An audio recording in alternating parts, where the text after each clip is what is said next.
Hello, my name's Toby Hawking, and I'm going to be teaching Introduction to Machine Learning and Neural Networks with an application to Earth System Modeling. Let's get started. I divided my talk into 5 sections. First, an introduction and overview. Second, avoiding overfitting and regression. Then we're going to do classifying examples of digits and predicting Earth System model parameters. And finally, we'll summarize and talk about some quiz questions.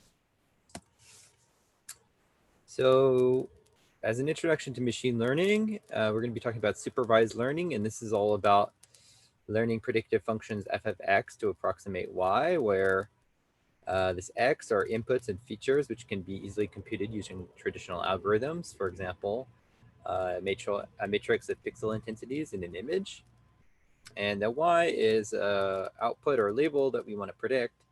So this is typically more difficult or costly to measure than the inputs. For example, to get an image class label, you may have to ask a human. And so in this example, right, the input x is an image of a digit, and the output y is going to be a class label integer from 0 to 9. This is called a multi-class classification problem with 10 classes.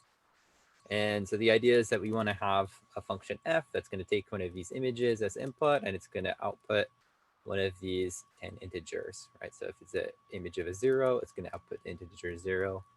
And if it's an image of a 1, the f is going to output integer 1. So with the traditional or unsupervised algorithm, I give you a pixel intensity matrix like this, which you can represent as a matrix of 28 by 28 real numbers. And your job would be to code this function f that returns one of the 10 possible digits given the image. And so there's a big question, how would you do that if you were just going to sit down and code that function? You know, you'd have to write some code that says, hey, you should look at the pixel values in the middle, and if they're very dark, then that's more likely to be a 0. Whereas if you look at the values along, you know, the center vertical, and they tend to be more white, you know, this is more likely to go 1. But so you have to have lots of different rules like this for all the different digit classes, and you know, it very quickly becomes intractable to just code that kind of thing by hand. And so instead of coding by hand one of these functions, we're going to be learning it, and so that's the whole point of the supervised learning. The idea is that I'm going to give you a training set of data with paired inputs and outputs. So here's a bunch of examples of what a 0 looks like. Here's a bunch of examples of what a 1 looks like. And so each one of these example inputs here has a corresponding class label shown up here. And so then your job is not to directly code this algorithm F for doing the classification, but instead your job is to code an algorithm called learn, which is going to take all of this training data, and it's going to infer and output this function f. So you're not coding f anymore, but you're coding this learning algorithm, which is going to take this big database, and it's going to give you this classification function that you want. That's the main idea of the supervised machine learning. And the reason why this is a really powerful approach is because supervised learning can be used with many different kinds of data sets. So in the figure, we're showing how you can apply that same learning algorithm to either a data set of labeled digits or a data set of labeled clothing. Here you can see the data sets are both image data. On the one hand, the different classes here are the different digits. On the other hand, the different classes here are different kinds of articles of clothing. Like here, the first class, which is represented by the 0, is images of shirts. Second class here, which is label 1, is images of pants, right, etc. So in each case, you have the inputs, which are represented by a matrix of pixel intensities, and the outputs, which are represented by an integer between 0 and 9. On the one hand, you're going to output this function g, which is going to be able to classify a new digit as one of the 10 classes. On the other hand, if you apply that same learning algorithm to this other data set, you're going to output this function h, which is going to be able to classify images of clothing. Again, outputting an integer between 0 and 9. So the really remarkable thing here is that because the input and the output types are the same, we can use the same learning algorithm regardless of what pattern is encoded in those images. So this is a big advantage of supervised learning. The pattern is encoded in the labels instead of the algorithm. So the programmer doesn't need to have any domain expertise about what the pattern is supposed to look like. The programmer just needs to know how to code the learning algorithm, and then the learning algorithm figures out what the pattern and the prediction function should be. So this approach is really useful if there are many unlabeled data, but few labeled data, or if getting labels is long and costly, like it usually is. And typically, supervised machine learning can yield state-of-the-art prediction accuracy if there's enough training data. So in this tutorial, we're going to be focusing on 3 different examples of machine learning. And we're going to talk about 2 different kinds of problems which differ by the type of the output label or Y variable that we want to predict. So when we talk about regression, this is a problem where Y, the output, is a real number. And when we talk about classification, the Y, or the output that we want to predict, is an integer representing a category, like we've seen in the image classification example. So the rest of this tutorial is going to focus on 3 different examples. Number 1, regression with a single input to demonstrate how to avoid overfitting. Number 2, classification of digit images to demonstrate how to compare machine learning algorithms in terms of test or prediction accuracy. And number 3, regression for predicting Earth system model parameters as a relevant application. So let's go on to this first example, which is about avoiding overfitting in regression. So the goal of this section is to demonstrate how to avoid overfitting. And so the goal of supervised machine learning is to get accurate predictions on new or unseed or held out test data.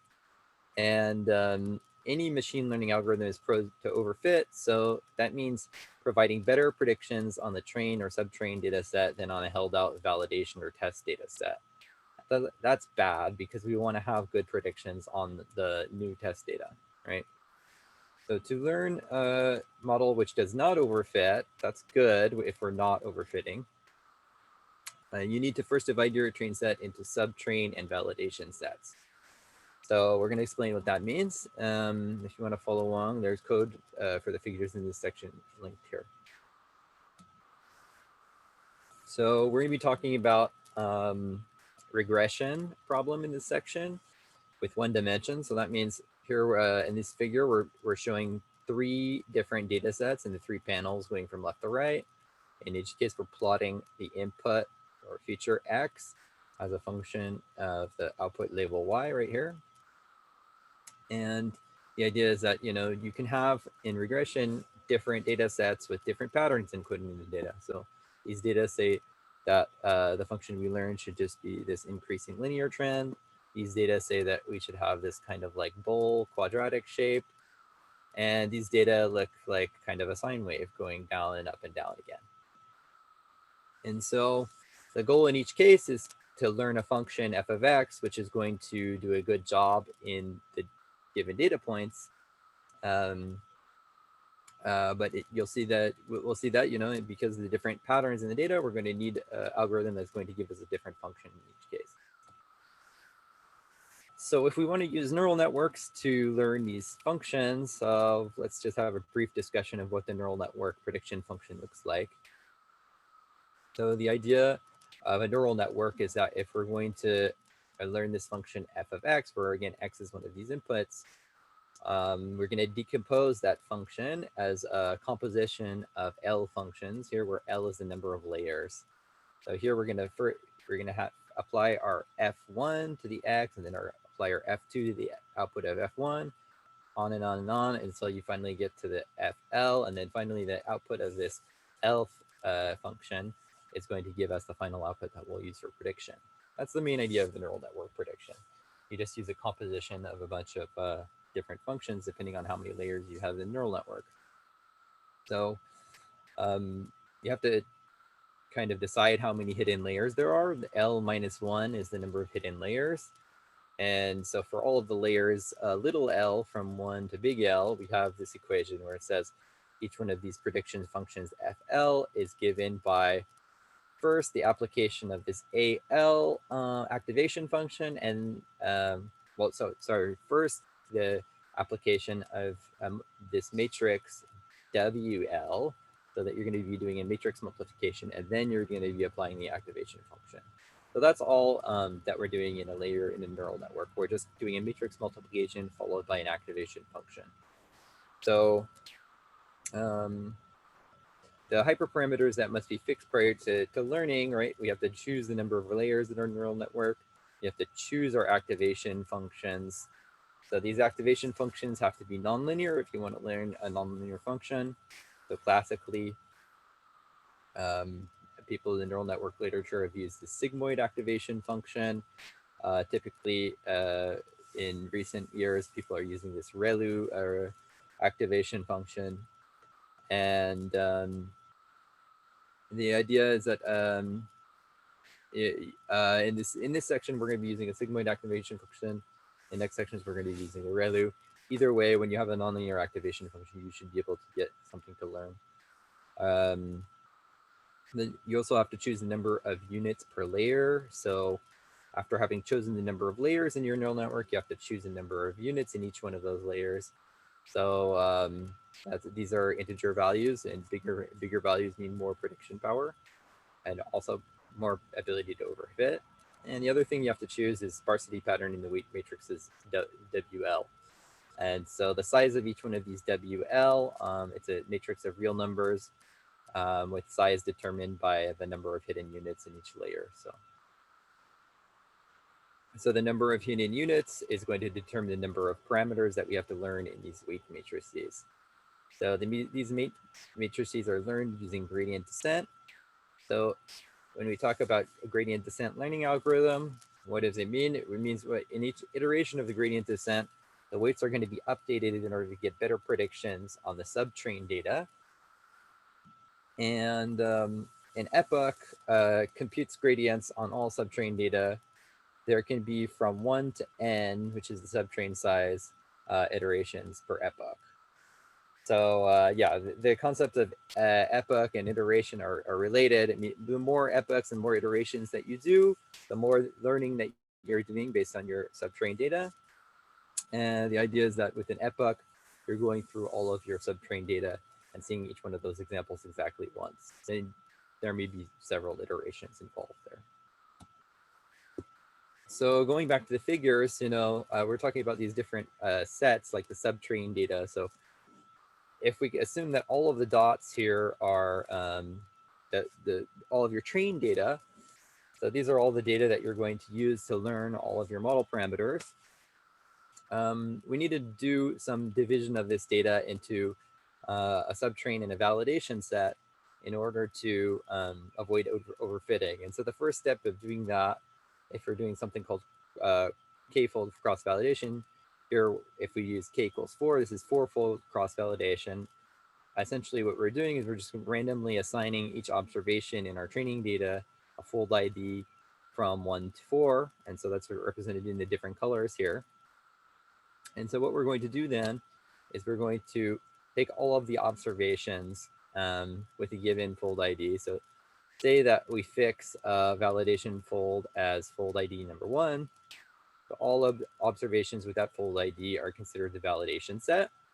And then all of the other observations are considered the subtrain set. So here we see that if the observations were randomly assigned a fold ID of 1, here in the bottom panel, this is called the validation set. And the other fold IDs become the subtrain set. And so why is this important? Well, we'll see in a minute that we're going to be actually using the subtrain set for doing these gradient descent iterations and actually updating the weights of our neural network. Whereas we're going to be using the validation set to as kind of like a held out, external sample, which we're going to be used to, evaluate how well our algorithm is learning for different values of the number of iterations. So we're going to be able to use the validation set to tell us how many iterations is the good number of iterations. So just a little bit a note about the technical details. How do we represent these data? So typically a machine learning data set is represented as a CSV data table with one row per observation and one column for the output label Y. So in regression, this will be a real number. In classification, it will be a integer, class, or category. And so all the other columns should be inputs or features or X that will be used to predict the corresponding output or label Y. And so, yeah, so one of these data sets here, I have a link to one of the data sets I was just showing you in the previous slide here. But essentially what you're going to see is like a CSV data file that looks like this, where here I'm just showing the first 4 rows here. And we're going to have here the output label Y, and here since there's just one input in this 1D regression problem, we're just going to have one input here, but there could be several. In other examples, we're going to be seeing several. So the idea is that once you've read your CSV data into your favorite programming language of choice, here I'm using R, your data will look something like this, where you're going to have randomly assigned a fold ID to each one of these observations or rows. And then after that, to do this subtrain validation assignment, we can choose a validation fold. So say validation fold is going to be 1, like in the previous figure. And then all we have to do is we say, okay, we can assign this set column using this simple rule. If the fold column is equal to this given validation fold ID here, then the observation should be in the validation set. Otherwise, it should be in the subtrain set. So then when you look down, you can see all of these ones have all of these observations that have a fold ID of 1 have been assigned to the validation set, and all of the other observations have been assigned to the subtrain set, just like we saw in this previous figure here, right? So yeah, so now if we want to actually fit a neural network with 1 hidden layer and 20 hidden units to this data, what we can do is, we can use this NNet function in R. So it's a simple way of fitting a single hidden layer neural network. And here, to use the NNet function, you have to specify this kind of formula interface here, where on the left-hand side is your output and the right-hand side is your input. So here, the output is Y and input is X. And you have to have the tilde for separating them. And then the important thing here is that we have to, this is our kind of learning function. It's going to be actually learning the weights of our neural network. And it's important that we pass just the subtrain data here as the data that we're using for the learning there. And again, like we'll see in a minute, the reason why this is important is because we're going to need this held out validation set in order to avoid overfitting, right?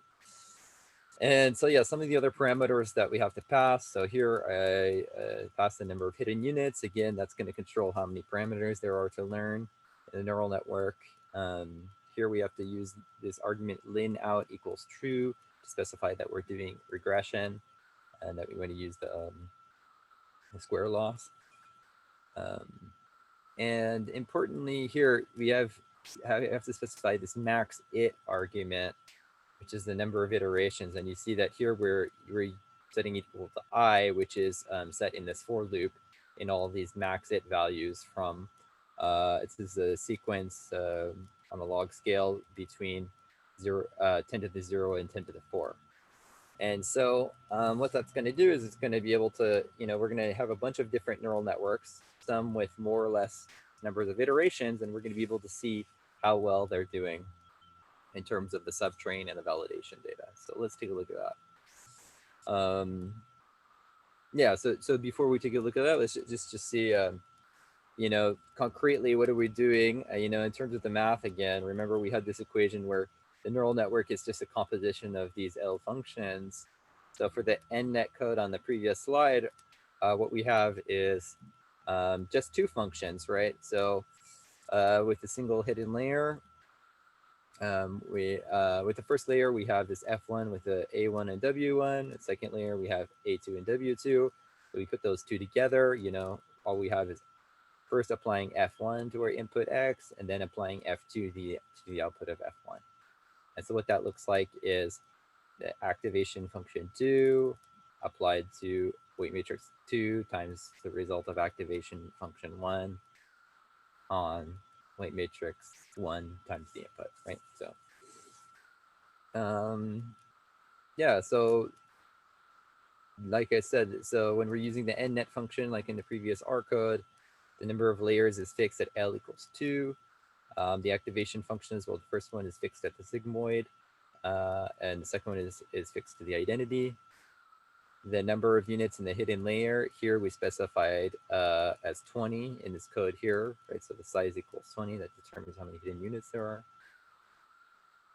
And there's no sparsity in the weight matrices, so they're fully connected. So the weight matrices W1 and W2 are learned using gradient descent.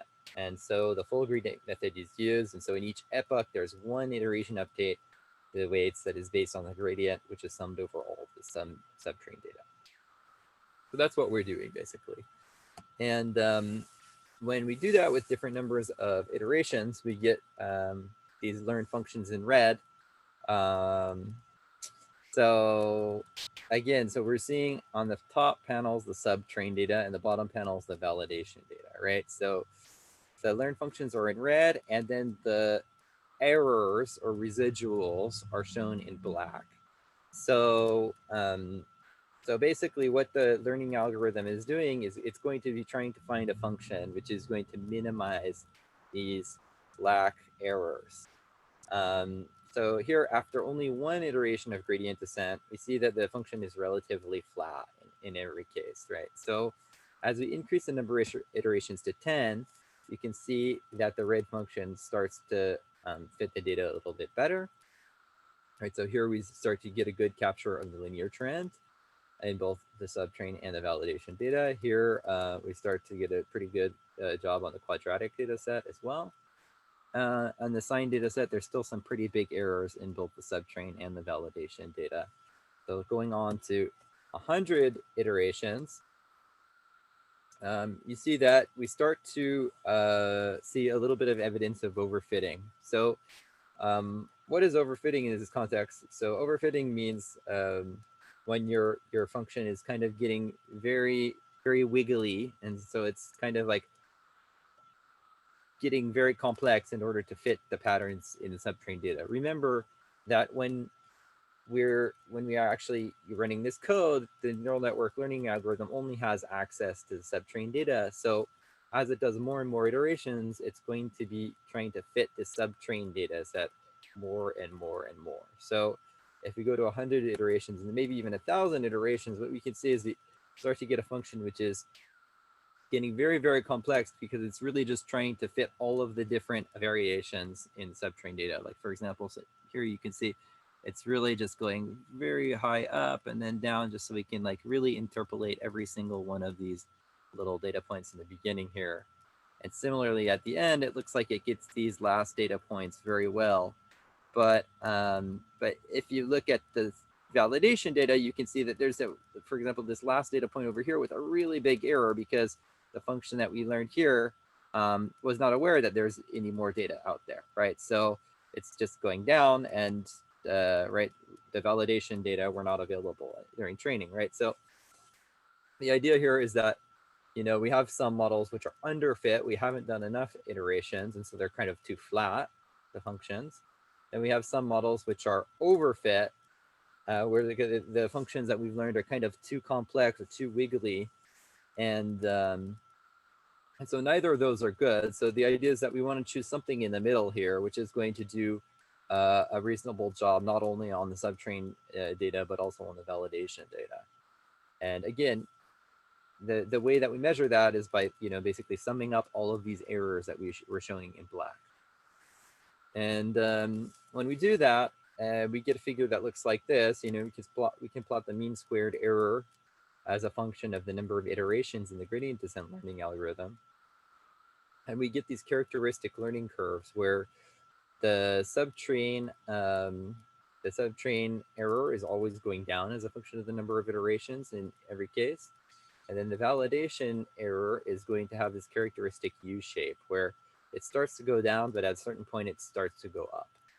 And so, you know, on the idea when we're looking at these figures is that um, we want to find the again, the goal of learning is to find an algorithm or a model that's going to give us good predictions on new unseen test data. And so that's what the validation set is approximating, right? The validation set says, hey, here's some new data points that you haven't seen before. How well is your function doing on predicting those data points?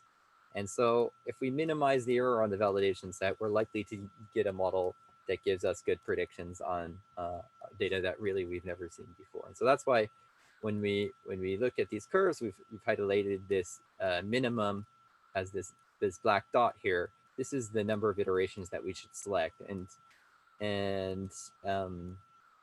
it's important to note that it can be different between the different data sets. Here we have 3 different data sets with the different patterns, right? And in 2 of them, it seems like the best number of iterations is 100, but in the other one, it looks like the best number of iterations is 10. So it's important that you do this kind of analysis on your own data sets and you determine in your own data what is the best number of iterations, because we don't know in advance in any data sets. This is something you always have to do yourself. The number of iterations or any other hyperparameters you're going to need to train using this subtrain validation split. So yeah, in summary, so we've seen how you know, as we vary the number of epochs or the number of iterations, it affects the ability of the model to fit and overfit. So here in this figure, we have 3 different models. You know, to summarize, you know, on the left, we have this model which is relatively flat with a small number of epochs or iterations. On the right, we have this model which is very wiggly or complex, which is a large number of epochs or iterations.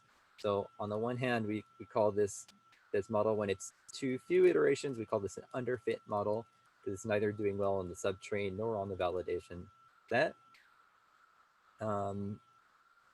On the right, we call this an overfit model because it's doing very well, very low error on the subtrain set, but it's doing very bad on the validation set, right? So you can see that the black errors are quite small in this figure, whereas they're quite large in this figure, right? So it's very small errors for the subtrain, but very large for the validation. We call that overfitting. And so what we want is we want something in the middle where the validation error is minimized and we have reasonable numbers of errors for both the subtrain and the validation data. And so this is what we call the optimal number of epochs or the optimal hyperparameter. And the idea is that we're always going to have to do the subtrain and validation split and then look at what parameter minimizes the number of the amount of error on the validation set, and then we're going to use that number of epochs in our final training. So yeah, so summary about how to avoid overfitting. This happens when the subtrain error or loss decreases, but the validation error increases as a function of some hyperparameter, like the number of iterations or epochs, like we just saw. So overfitting here, it starts after a certain number of iterations, right? So to maximize prediction accuracy, what we need to do is choose a hyperparameter with minimal validation error or loss. And this optimal hyperparameter will depend on the data set. And like I said, to get optimal prediction accuracy in any machine learning analysis, you always need to do this because you never know what the best hyperparameters are in advance.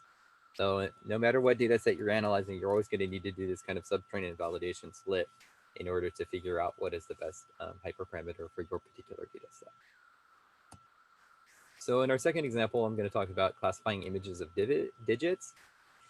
And so yeah, this has been one of the most popular successful applications of machine learning. In this context, the input is an image file which can be represented as an array or tensor of real numbers with dimensions h by w by c, where h is the height in pixels, w is the width, and c is the number of channels. For example, in an RGB image, you have 3 channels. In this tutorial, we're going to use images with h equals w equals 16 pixels and c equals 1 channel. So that means grayscale, and smaller values are darker. And so the output is going to be a class or category y from a finite set. Here, there's going to be 10 image classes, y from 0 to 9, like we were seeing before. But again, we want to learn a function f that takes in one of these images and outputs the corresponding integer class value. Again, if you want to follow along, here's a link to the code for the figures in this section. So yeah, if you plot some of the data, it looks like this, where again, we have a 16 by 16 matrix of pixel intensities, which are varying between -1 and 1 in every case. And we're going to have integer labels for each example as well. And so how is this represented on the computer? Well, again, we have a CSV data set where each image or observation is 1 row in the data set. And so this is what we see here. Here we're showing just the first 6 rows. And the first column here is the output or label or the class to predict. So here 654736 agrees with 654736. This is the data that we're seeing right there. And the other 256 columns are the inputs or features of the pixel intensity values. So you have a bunch of numbers between -1 and 1 here as the inputs, and there's 256 other columns. These are data from the Elements of Statistical Learning textbook, which I linked the data set here. So to process the outputs using the Keras neural network learning library, we have to do a one-hot encoding of the labels. So if we're going to read those data sets into R using this data table fread function, we get this data table here. Then what we're going to have to do is select that first column, which is represented in R using this $v1. And then we have to call this Keras to categorical function. And that's going to give us this one-hot encoding of the class label matrix. So what that means is basically, again, every row is going to represent one of those observations or images. And every column is going to represent, one of the 10 different digit classes. So every one of these is going to have, or one of these rows is going to have all zeros except for one column, which is going to be 1, indicating what digit that is. Again, the first image was an image of 6, so it's going to have a 1 in that position. Converting images to, how do we convert those pixel intensity values or the inputs to a tensor or a multidimensional array, which is needed for the neural network? So in R, we would use the array function with all of the columns except for the first as the data. So, first we specify the image size as 16 pixels, and then we can create this array or using this array function. And so basically what we have to do is we have to give all of the data except for that first column. And so here we can specify that here we want all of the rows, and this -1 means we don't want that first column. And so we have to specify the dimensions of this array. And so the dimensions here are specified using this vector, where here we're specifying a multidimensional array with 4 dimensions. Here the first dimension, n rows zip TTs, is specifying the first dimension has a size equal to the number of observations or rows in the data set. As next 2 dimensions are zip size, it's going to specify that the image width and height is equal to 16. And then the last dimension here in that array is going to be the number of channels in the image. And so again, there's only 1 channel because these are grayscale images. So if you wanted to implement a linear model using this Keras neural network learning framework, what we have to do is we use this Keras model sequential call to kind of like initialize our neural network model. Then we can call layer flatten to kind of say that we want to, kind of take this multi-dimensional array and just flatten it to like a vector of 256 items. And then we would use this layer dense function to declare a connection of all of those previous inputs to all of the outputs. And there's going to be 10 outputs. So we just say units equals 10, right? Because there's 10 classes in this classification problem.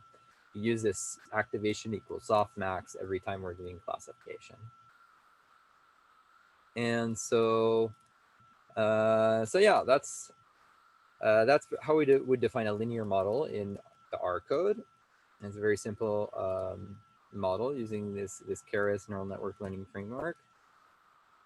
After we define that model, we have to pass it to this Keras compile function, in which we specify a loss function. Here we're using the loss categorical cross entropy, which is the standard loss that we're using in multi-class classification problems. Then you can specify different an optimizer here. There's these optimizer underscore functions provide different implementations of different optimization algorithms you can use to learn the weights in your neural network. Here, we can also specify different metrics. So in classification, in addition to computing the squared error loss, or this categorical cross entropy loss, we're also going to be computing accuracy. So, right, so yeah, we have links to documentation for all the different losses and optimizers and metrics that you might want to use here in your own projects. So go ahead and check that out. So when you do the model fitting, so after you have compiled the model, you have to call this Keras fit function. And so that's where you're actually going to pass your data for training. So here you pass the inputs, this X array that we constructed before, and the outputs, this Y one hot encoding matrix that we constructed before. And then here we're going to have to specify the number of epochs and here a validation split. And so the validation split equals 0.2 means to use 80% of your data in these two in these inputs and outputs as a subtrain for use for gradient descent parameter updates, and then 20% for validation, which was used for hyperparameter selection. So and again, the number of epochs, this is like the max it parameter that we saw in the previous section. We're going to be using that to control how much we're going to be fitting our subtrain data. And we're going to need to look at the validation set to avoid overfitting. So when we take a look at what the subtrain and the validation loss curves look like after fitting that neural network model, we can see that, like expected, the subtrain loss is pretty much always going down as a function of the number of epochs or iterations. And then the validation loss, it goes down up to a certain point, and then it starts to pretty much just flatten out. The minimum happens to be around 40 epochs. And so another model that we can think about doing for these image data would be a sparse or a convolutional model. And so to do that, we need to use this layer conv 2D function. And here we can specify, again, we have to specify the input shape. So that's just taking the dimensions of this input array or tensor that we constructed in the beginning. We also have to specify the number of filters. So this controls the number of parameters that are going to be used. So here we specify 20 filters. You can specify more if you want to learn more complex patterns, or less if maybe you have less complex patterns. This is another parameter that might control how much you overfit your data. And then the kernel size. This defines the sparsity pattern in your weight matrices. So the smaller kernel size means more sparse, and the larger kernel sizes mean less sparse. And so yeah, so again, this is going to kind of again maybe affect the learning of your neural network. And so typically you're gonna you don't know what these values are, the best values for these filters and kernel size are in advance. And so you're probably going to have to experiment a little bit with these values until you get something that works. After that, we have a max pooling 2D layer, which is a technique that people use to kind of reduce the dimensionality and the computation time of their neural networks. I'm not going to go into details about that right now, but you can look at the documentation for more information. And then we're going to do a layer flatten, which is again going to kind of reduce an image shaped or like a rectangular shaped observation to just like a flat linear vector. And then after that, we're going to use these layer dense calls. Number one, to create 100 hidden units, and number two, to connect it to the outputs. So again, the units is equal to the number of columns in that output matrix. So again, the main points when we're talking about sparse or convolutional models is that they're sparse, so few inputs are used to predict each unit in layer conv 2D, and it exploits the structure of the image data to make learning easier and faster. So yeah, I think that's the main take home. When you're doing learning using any kind of spatial data or image data, you might consider using convolutional networks because they can make learning easier and faster. So when you do the model fitting and you get the loss curves, we see again the subtrain loss is more or less decreasing as the number of epochs or iterations increases.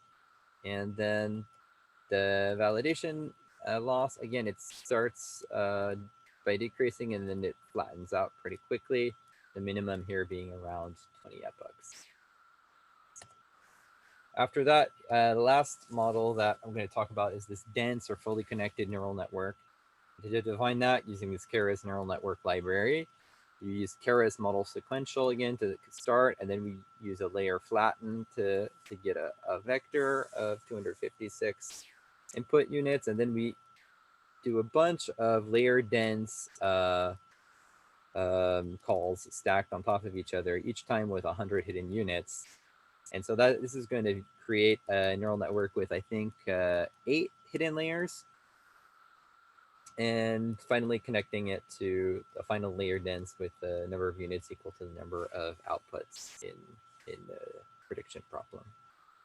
When we learn that network, we're going to we get some curves that look something like this, where in this case, the subtrain loss is more or less decreasing, and then it has a little bit of these fluctuations. So when you see this, it's maybe an indication that you might want to try a different optimization algorithm, like maybe decreasing the step size or learning rate, because usually if your subtrain loss is not always going down, then there's maybe some room for improvement. But here we see that it's more or less going down, so I'm just going to keep this for now. And here the best number of epochs according to the validation data, it seems like around 10 epochs. And so yeah, when we look at all three of those together, we see that the validation curve for the convolutional seems to be a little bit lower than the other two. So that kind of suggests that it might be more accurate in practice when we use it on new data. But how would we actually evaluate that in practice? So to do that, we need to use something called Kfold crossvalidation. So we want to test this hypothesis, is convolutional more accurate on the unseen test data than the other two? So to do that, what we have to do is we have to split our data set into train and test sets. So if we have all of our data set represented by this matrix of inputs in blue with corresponding outputs labels in red, what we do is we randomly assign fold IDs. Here, there's just random numbers 1, 2, and 3 here, random integers between 1 and 3. And the idea is that, we're going to have 3 different splits. In each one of these splits, let's look at split 1 for a minute. we're going to have a train set and a test set, where the test set is defined as all of the observations which have a fold ID equal to that split ID. So here in split 1, the test set is going to be all the observations with fold ID 1. And then the train set is going to be all the observations with different fold IDs, here 2 and 3. And so then what we're going to do is we're going to use a learning algorithm on that train set to get a learn function F1, which is specific to that first split. And then we're going to use that F1 to predict labels on the test set. So then we're going to get a vector of predictions for the test set, and we're going to compute the accuracy with respect to the held out test labels here that we didn't use for training. And so then we can do that 3 different times, where each time we have a different train and test split. Here in split 2, the test set is going to be 2 and the train set is going to be the other ones. In split 3, the test set is going to be fold ID 3 and the train set is going to be the other ones. And so each time we're going to get a different learned function, F1, F2, F3, and a different accuracy measure of those predictions with respect to the held out test labels. That's these A1, A2, and A3. And so it's important to note here that when we're talking about this learning algorithm that we're running to compute the F1, F2, and F3, that includes the hyperparameter selection. So inside of this learning algorithm step, we're actually going to have to do an internal subtrain validation split, right? We're going to have to, further split the train set into subtrain and validation. So then we figure out what is a good number of epochs. After we figure out what the good number of epochs is, then we use that to make those final predictions. And then we use the held out labels in the test set to evaluate the quality of those predictions. So after we do that, we get some data that which looks like this, where here I'm plotting for those 3 different neural network models, and for a baseline model, I'm plotting the different accuracy rates in the, here 4-fold cross-validation. Here you see 4 different dots, 1 for each train test split. So here in this first figure, we're comparing those neural networks with this baseline. What is this baseline? It's a trivial or featureless baseline model which always predicts the most frequent class in the train set. So it ignores all inputs or features. And so this is important so that we can show that our model is learning something which is non-trivial, right? So here we see that the featureless baseline is much less accurate than the 3 neural network models. So clearly the neural network models are learning something non-trivial. And again, the code for these accuracy figures is linked here if you want to follow along. So now in this next figure, we're going to zoom to these learned models. So just compare the convolutional model with the dense and the linear model, those 3 neural networks that we talked about in this section. And so what we can observe from these values, here we're plotting the median and quartiles over those 4 test accuracy values that we showed in the last slide. You can see that the dense neural network here is slightly more accurate than the linear model. And the convolution model is significantly more accurate than the other 2 models. So the conclusion is that the convolutional neural network should be preferred for the most accurate predictions in these data. But it's important to note, so it's maybe not the same conclusion on other data sets with even these same models, right? So we always need to do these kind of cross-validation experiments to see which model is best in any given data set. It's also important to note that maybe other models or algorithms would be even more accurate in these data. So we might try more or less layers, more or less units, completely different algorithms such as random forest or boosting or something else other than neural networks. So that's kind of the end of the second section. And so final example that I want to talk about is predicting Earth system model parameters. And so the problem setting here comes from a paper by our colleagues here. And in this paper, what they did is they measured soil vertical profile data at each one of the dots in the United States here that are shown in the figure here. And they used them to fit an Earth system model. And so here there's 26,000 observations each with 68 inputs and 25 outputs. So the inputs look like this, where at each site we have the following environmental features measured: latitude, longitude, some climate, soil type, vegetation cover, etc. And then the outputs, we have a fitted Earth system model, which has the following parameters at each site. Here where I'm showing 4 of the different model parameters called cryo, max tau 4 S3, FS2 S3. You can see that paper for details about what these parameters mean. But the main idea is that for each one of those dots on the map, we have a value of one of these Earth system model parameters. And so the problem statement here is, to what extent can we predict the Earth system model parameters at a new site, assuming that we have the environmental features or the inputs available? And so to answer that question, again, what we can do is we can do cross-validation to split the data into training test sets. We can run a neural network learning algorithm on the train set, and then we can compute predictions and accuracy loss on the test set. And so again, what we're going to be doing is we're going to be trying to take a neural network that uses these data as input, and that's going to be predicting these values as output. And we're going to do that, again, in the context of cross-validation. So we're going to do a bunch of different splits. We'll have a bunch of different learning functions, and then we'll have a bunch of different accuracy metrics that we can use to compare different approaches and see if our algorithms are learning anything. And so the neural network architecture that we use is taken from the paper.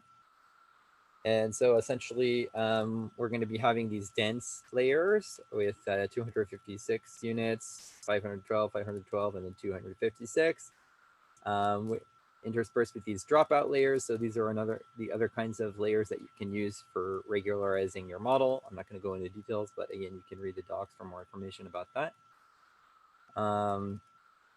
And then importantly, we're going to have these layer dense at the end with either 1 or 25 units at the end. So if we have 1 unit, this is going to be a single task model where we're only going to be trying to predict, we're having a neural network predict one of those given outputs, or 25, we're going to try to predict all of those outputs at the same time.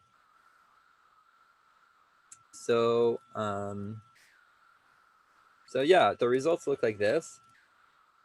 Where we have so we observe that neural networks are often more accurate than the featureless baseline. So the idea is that here in the top figure, we show two different kinds of cross-validation. So on the left, we have fold type long. So because we use the longitude variable here to define our fold IDs. So the fold IDs are different colors from 1 to 5 here. So here we see that, when we use the longitude variable to define the folds, we're going to be doing a cross-validation where, say, if we are holding out fold 1 as a test set, well, then we're training all of the data over here, and then we just have to try to make predictions on the west. So that's going to be quite a more difficult problem than what we're seeing on the right, where we've just kind of randomly assigned folds. And so, if we're just holding out one of the 5 folds, it's going to be kind of a little bit of data all over the country. And so that's going to be a little bit of an easier prediction problem a priori, because you've got more data points nearby in every case. So to answer that question, is this going to be a harder prediction problem than this? Well, we can actually just use that cross-validation technique again. And the results are shown in the figure below, where we have those 4 different outputs here: cryo, max tau 4 S3, and FS2 S3. And in the top row here, we have the results for fold type long. So that's using this kind of split over here. And then the bottom row, we have the results for fold type random. So that's using this kind of splits over here. And so what we can see is, first of all, if we just look at this first column, you see that with some of these outputs, none of the models are doing any better than the baseline. So here we've also plotted the baseline, and along with the results from a single task and a multitask learning algorithm. And on the x-axis, we have the mean squared error on the test set again. So the multitask algorithm is a single neural network which was trained to predict all 25 outputs at the same time. Single task algorithm is 25 different neural networks, which is each separately trained to predict a single output. And this baseline, again, it's just kind of like a trivial featureless baseline, is always predicting the mean of the labels or outputs in the train set. And so what we see is that, for this one output, even after doing all the training, we see that neither this multitask nor the single task model is doing any better than the baseline. So what that means is that for this particular output, it seems like there's maybe no relationship between those environmental variables and that particular output. However, when you look at some of the other outputs, we can see that we actually can do some prediction based on those environmental variables. For example, this max psi variable, you can see there's still not a big difference between the multitask and single task models over the baseline, but you can see you're starting to see a little bit of an improvement. In contrast, if we take a look over here at FS2S3, we see on the one hand, the baseline has this relatively large error rate, and the single task model does quite a bit better, and the multitask model does a little bit better than that. We see this, that's true of the random, but then when we look at the longitudinal fold assignment, we can see that a similar trend where the baseline has quite a high error rate, and then the single task model is slightly better, and the multitask model is maybe slightly better than that. But we see that the extent of improvement is not quite the same as with the random fold type. So what that means is, indeed, we see that with fold type random, we're getting lower error than with fold type long. So that implies that indeed this is a harder prediction problem than this. So that's all that I wanted to say. And to summarize, thanks for participating. We've studied 3 examples of different machine learning problems, 2 different kinds of problems. In regression, we have y as a real number. In classification, we have y as an integer category. We studied splitting data set into train, test, subtrain, validation sets for learning hyperparameters and evaluating prediction accuracy. We've studied overfitting and how to avoid it by choosing hyperparameters based on a validation set. And finally, we've compared prediction accuracy of learning algorithms with each other and to a featureless baseline. So for some quiz questions, when using a design matrix to represent a machine learning inputs, what does each row and column represent? When splitting data into trained test sets, what is the purpose of each set? When splitting a train set into subtrained validation sets, what is the purpose of each of those sets? So what is the advantage of using Kfold cross-validation relative to just a single split?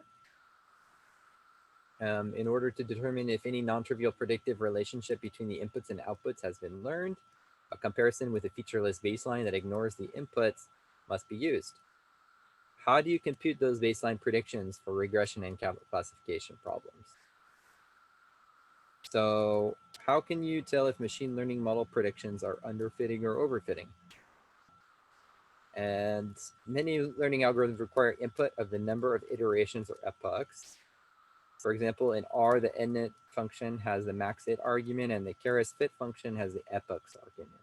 How should this parameter be chosen? Okay, thanks very much for participating, and I hope you learned something about machine learning and neural networks. Bye.